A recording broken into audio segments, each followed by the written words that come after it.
We dragged her body from the river. On lui a coupé la gorge au fil du rasoir.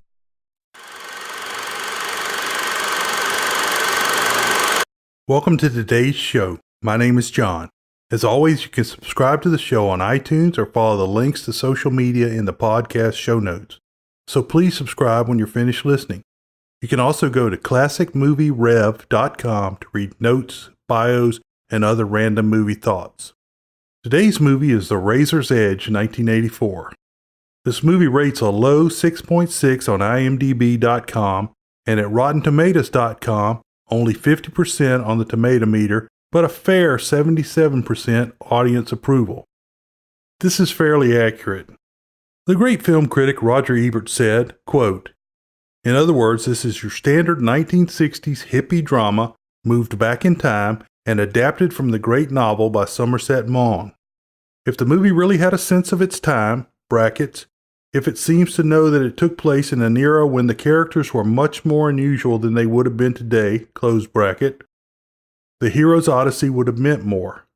But the flaw in this movie is that the hero is too passive, too contained, too rich in self-irony to really sweep us along in his quest." Unquote.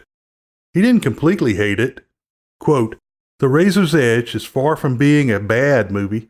Some of the scenes are very good, especially the uncle's deathbed farewell and Murray's first attempt to sober up Russell." Unquote. And I must say, I loved it a lot more before I watched the Ann Baxter, Gene Tierney, Tyrone Power version. Actors. Right, and I'm a Shakespearean actor. Bill Murray played naive American seeker Larry Darrell. Bill Murray was covered in episode 96, Scrooge, 1988. Brian Doyle Murray played Soldier Piedmont. Brian Doyle Murray was covered in episode 96, Scrooge, 1988. Brotherly love is a good thing. Thresa Russell played the role of self-destructive Sophie MacDonald. Russell was born in California in 1957. She started modeling at age 12, and her first film was The Last Tycoon, 1976, which was directed by Elia Kazan. Her co-stars were Robert De Niro, Jack Nicholson, and Robert Mitchum.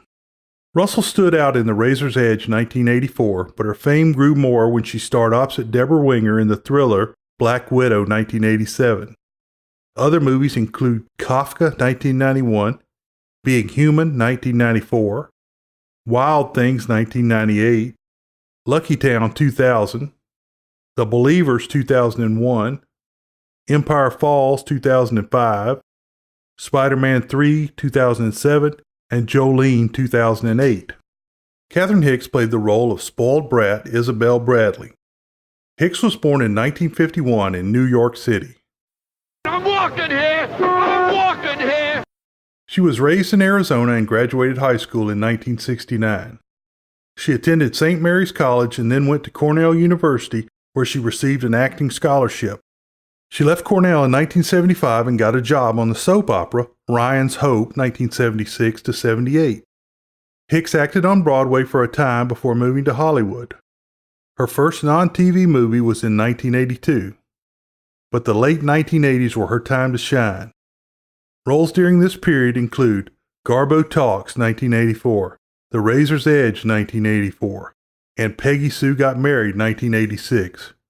However, her most well-known movie role was as Dr. Gillian Taylor, who helped Captain Kirk, William Shatner, and the crew of the Enterprise take a humpback whale from the 20th to the 23rd century in Star Trek IV, The Voyage Home, 1986. Hicks continued to work in film and on television and had a successful series on television, Seventh Heaven, 1996 to 2007. Denholm Elliott played socialite Elliot Templeton. Denholm was born in England in 1922. He spent almost 40 years working as a character actor in the UK and the USA. His first movie was released in 1949. However, it was much later when I began to notice him. He played a rather odd part as the abortionist in Alfie, 1966. Another odd cast was as Will Scarlet in The Adventures of Elder Robin Hood in Robin and Miriam, 1976. He had a part in the post-Nazi thriller The Boys from Brazil, 1978, and as a member of the British Army in Zulu Dawn 1979, as did most English actors.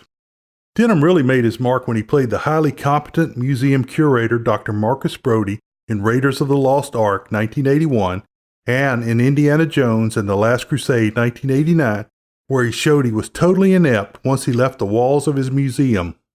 Denholm played the snobby Elliot Templeton in The Razor's Edge 1984 and performed almost the same role as the butler in the comedy Trading Places 1983.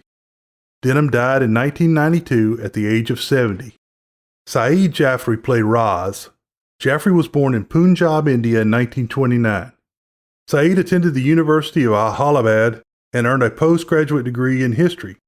He worked for All India Radio and ran his own English-language theatre company. He attended the Royal Academy of Dramatic Arts in London, finishing in 1956. He moved to the U.S. on a Fulbright scholarship and earned his second postgraduate degree. He worked on stage in America and Britain before moving into television. He became a well-recognized star in the United Kingdom, but continued stage work in the U.S. Saeed began his U.S. film career in The Guru 1969, but made higher quality films such as The Man Who Would Be King 1975, where he performed the part of Billy Fish wonderfully, Gandhi 1982, and A Passage to India 1984. Sadly, he passed away in 2015 at the age of 86. Kunchuk Thracking played the Lama. This is his only movie role. Story. Let me explain. No, there is too much. Let me sum up. The movie begins at a 4th of July picnic outside of Chicago. Baseball, swimming, and hot dogs. All is fine in the world. The American Ambulance Service is sending ambulances and crews to work with our future World War I allies. The local crew are recent college graduates Gray Matron, James Keach, and Larry Darrell, Bill Murray. Gray is all business and duty, while Larry is a carefree goof. It does a good job showing Larry's love for Isabel Bradley, Katherine Hicks, and his fondness for married Sophie MacDonald, Thresa Russell. They also show Elliot Templeton's, Denholm Elliott, contempt for his American roots. This is the singularly most disgusting concoction in the culinary annals. Well, that didn't stop you eating a dozen of them every 4th of July when you were a boy, Elliot. Well, this quaint little village may have been the place of my birth, but after 15 years in Paris, I've come to regard that as a most unfortunate accident of genetics. You are the biggest snob in the world. I sincerely hope so. They make a nice transition from the 4th of July fireworks to the World War I battlefield. Piedmont, Brian Doyle Murray, is their boss, and he is jaded by the war and the absurdity of the whole thing. Piedmont teaches Gray and Larry and another crew from Harvard that brought a white ambulance to the war. The Harvard crew is killed on their first run, and Larry learns to follow Piedmont's rules. Piedmont criticizes everyone that dies so he won't miss them. Larry's only hope is thinking of returning to Isabel. Near the end of the war, the ambulance crews are out in no man's land looking for survivors. They get attacked and cut off. Piedmont takes a bayonet to the stomach, saving Larry's life. Larry criticizes Piedmont so he won't miss him. He was a slob. Did you ever see him eat? Starving children could fill their bellies on the food that ended up on his beard and clothes. Dogs would gather to watch him eat. He will not be missed. Larry and Gray return home, but Larry can't get on track. Gray goes to work as a stockbroker in his father's office, but Larry turns down the job. Sophie's baby has been born. Isabel has a fight with Larry about turning down the job and not setting the wedding date. Finally, Larry says he needs some time to travel. Elliot thinks it's great as it will break up the marriage plans between the two. Elliot vows to help Larry in Europe. Larry rejects all of Elliot's effort and works and lives among the working class. After 6 months, Isabel and her mother come to visit Elliot in Paris. Elliot tells Isabel that she will inherit everything he has. Larry shows up and they are back in love just like before. But it's not long before Larry's bohemian ways and lack of ambition cause a rift with Isabel. Isabel returns to Illinois and quickly marries Gray. Larry moves on and begins working in a coal mine. One day in the mine, Larry saves the life of Mackenzie, Peter Vaughn. Mackenzie takes a liking to Larry. Mackenzie tells Larry about some books, and he finally tells about India, where many people search for the meaning of life. Read funny books for a coal miner. There's a god of light and a god of darkness. Heaven for good people, hell for bad ones. You believe that?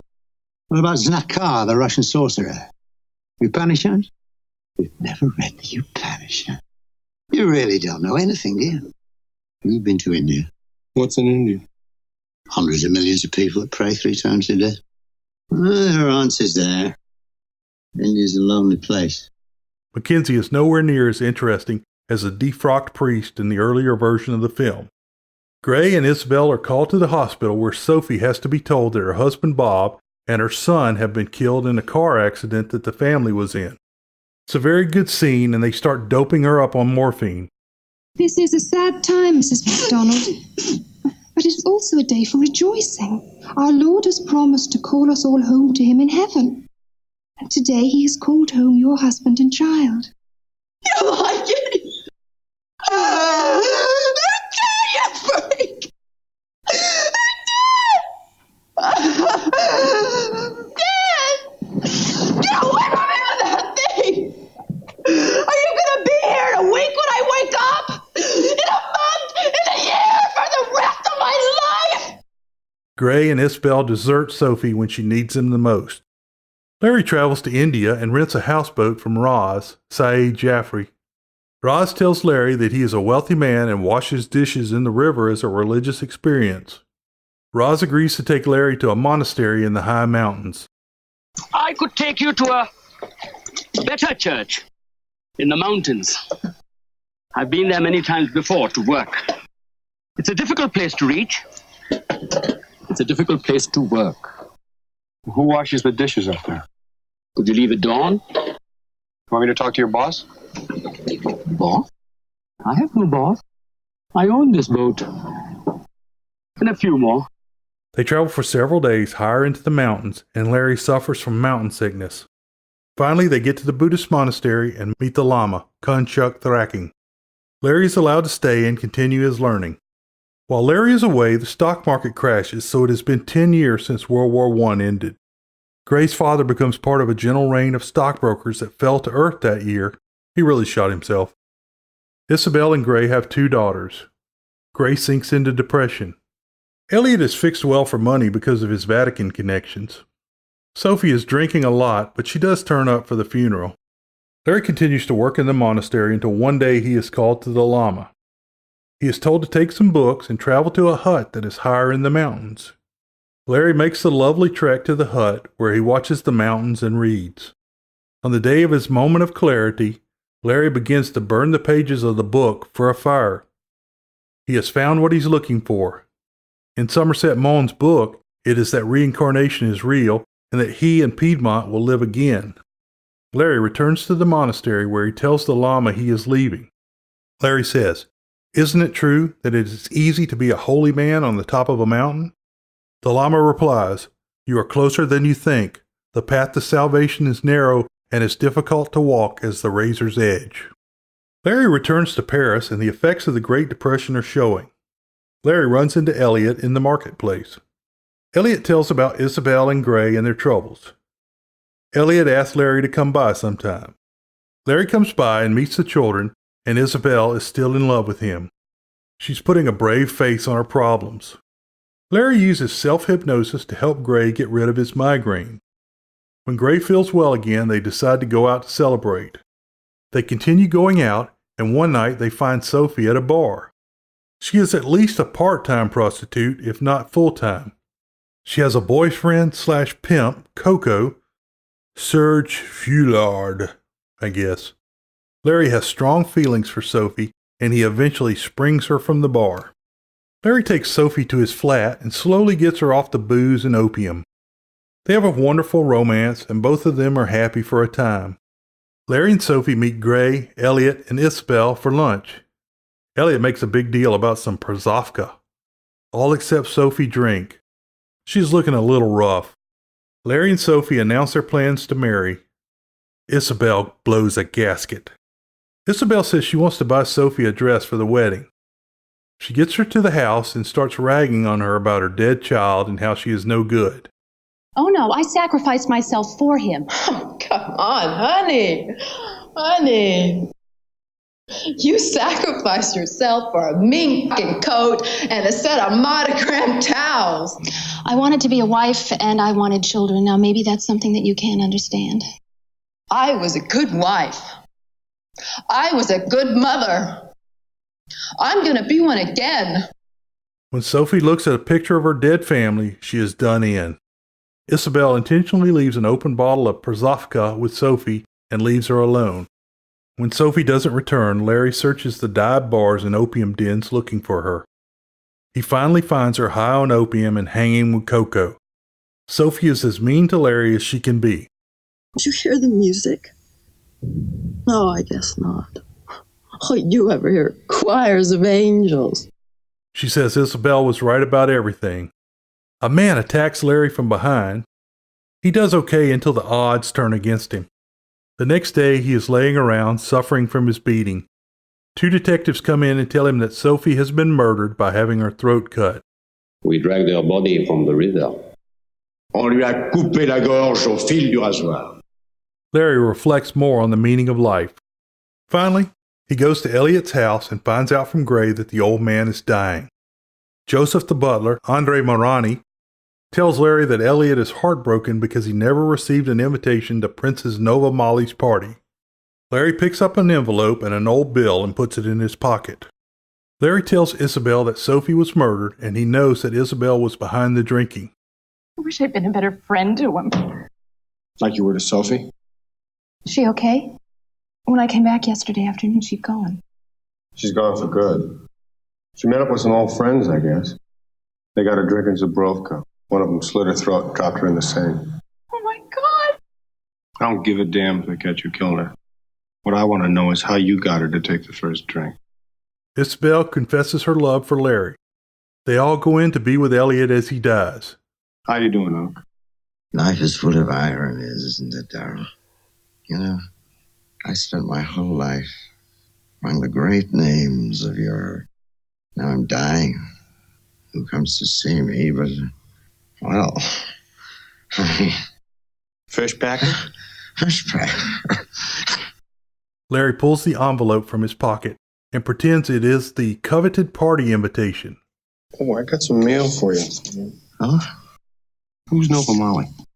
Princess Nova Molly. Kindly request the RSVP, the Princess's Palace, I guess, Joe.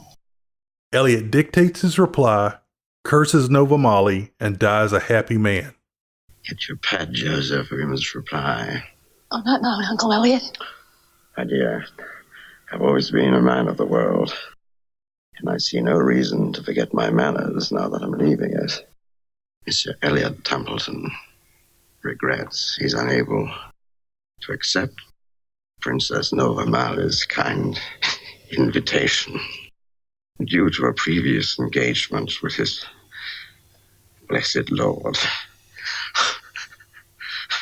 Help it. Larry tells Isabel that he owed a debt to Piedmont for his life. He thought Sophie was his reward for a good life, but there is no payoff in life. I found out there's another debt to pay for the privilege of being alive. I thought Sophie was my reward for trying to live a good life.